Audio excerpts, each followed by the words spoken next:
Hi everyone, I'm Anna Jack, a 29-year-old interior designer running my own firm in Boston. And let me tell you, I've got a story you won't believe about how my mother-in-law tried to turn me into her personal servant, but ended up losing everything instead. It all started when I met James Parker. He was the lead architect on a downtown development project, and I was handling the interior design. Our professional partnership quickly blossomed into something more during coffee breaks and site visits. "Your vision for these spaces is incredible," James told me during one of our early meetings. "The way you balance functionality and aesthetics is exactly what we need." Everything felt like a dream until I met Patricia Parker, his mother.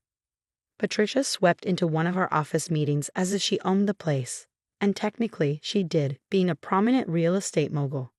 "Oh, so you're the designer James keeps mentioning," she said, giving my portfolio a once-over. "Interesting choices. A bit modern for our typical clientele, don't you think?" My business partner, Linda, spotted the red flags immediately. Over lunch the next day, she didn't hold back. "Girl, did you catch that shade she threw at your portfolio? She basically dismissed your entire career in one sentence," Linda said, shaking her head. But I was already falling hard for James. His sister, Diana, seemed to sympathize during a family dinner, pulling me aside to whisper a warning.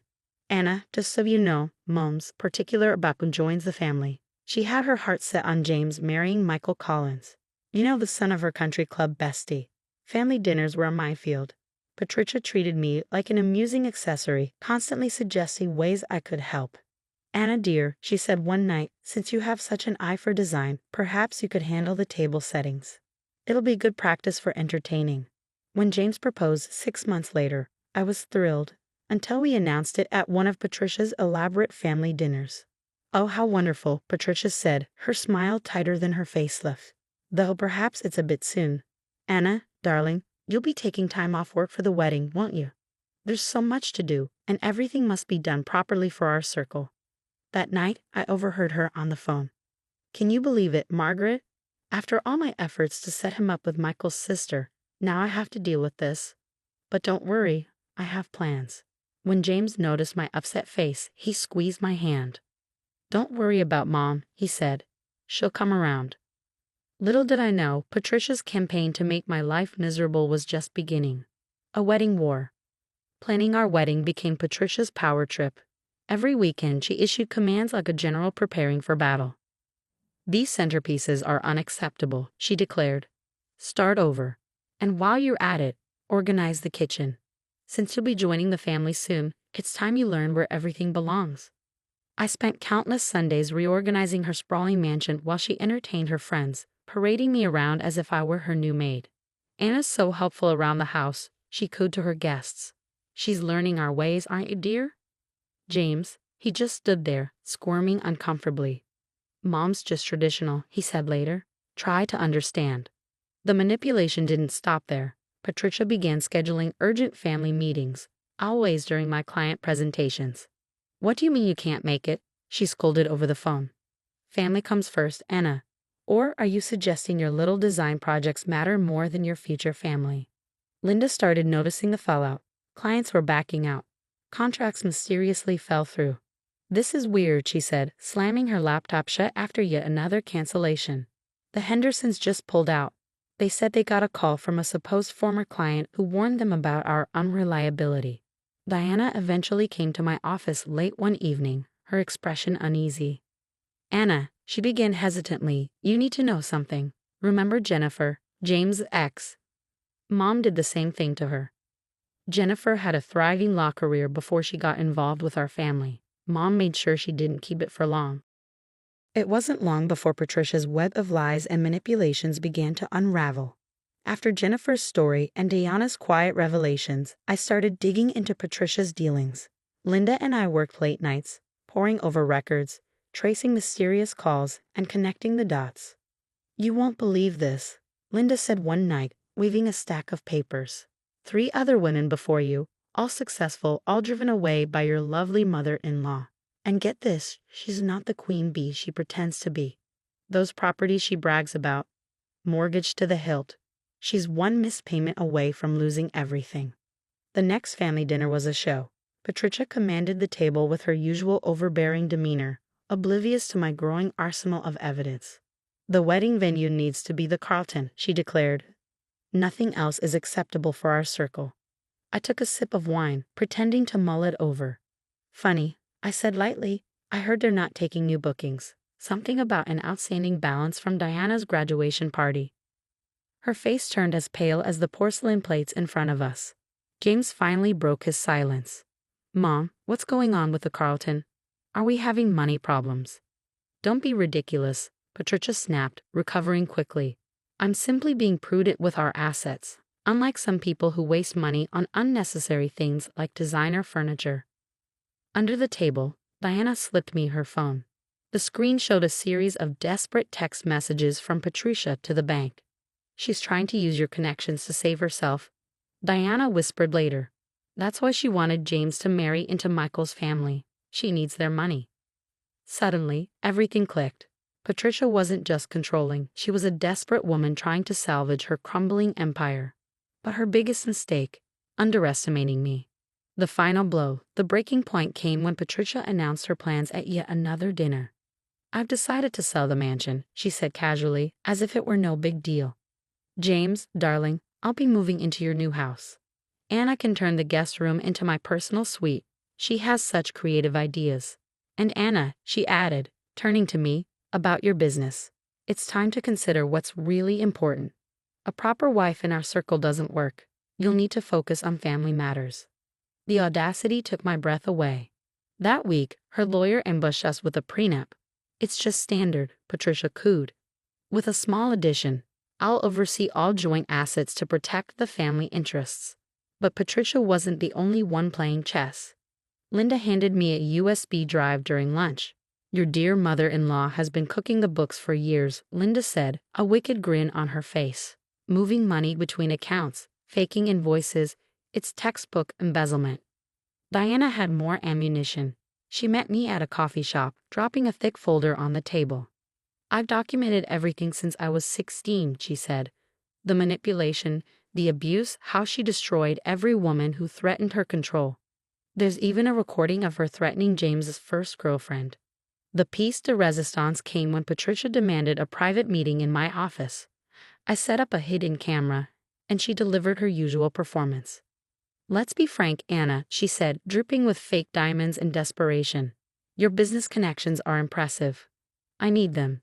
Help me secure their investments, and maybe I'll let you keep your little design firm." "And if I refuse?" I asked, feigning innocence. "Oh, darling," she purred, "accidents happen in business. Reputations are so fragile." The showdown. The final confrontation happened during yet another family dinner. This time, I came armed. "You think you're clever," I said, standing up from the table. "But I know everything about the embezzlement, the threats, the lies. You've been stealing and manipulating everyone around you." Patricia's face turned stormy. "You have no idea what you're talking about." "Oh, I think I do." I pulled out my phone and played her earlier confession. Her jaw dropped as her own voice echoed through the room. "You recorded me," she hissed, her composure crumbling. Diana stepped forward, her own folder of evidence in hand. "You've been controlling and betraying us for years. It ends now." Patricia's mask cracked completely. "Fine," she spat. "I needed Anna's connections. My empire is falling apart, and her client list could save everything." James stood beside me, his face pale but resolute. "All these years," he said quietly, "I thought you were protecting us. But you were just protecting yourself." Patricia lunged for my phone, but James blocked her path. "It's over, Mother. Leave." As she stormed out, Diana whispered, "The Queen is about to lose her crown." The aftermath. I called an emergency board meeting at Patricia's company. Armed with evidence that would dismantle Patricia's empire and reputation, I stood before the board, calm but resolute. "Ladies and gentlemen of the board," I began, setting the thick folder of documents on the table. "I believe you'll find these records enlightening. Your CEO has been embezzling funds for years. Here is proof of every fraudulent transaction." The room erupted. Gasps, murmurs, and hurried whispers filled the air. As I laid out Patricia's crimes, the weight of her manipulations became undeniable. One by one, her former victims began to speak. She threatened to destroy my law career, Jennifer said, her voice steady but filled with emotion. And she succeeded. She tried to blackmail my family, Michael Collins added, glaring at Patricia. We're filing fraud charges for the fake investment scheme she ran. The dominoes fell fast. Patricia's once loyal allies turned their backs, and her wealthy friends scattered like rats abandoning a sinking ship. Did you hear about Patricia Parker?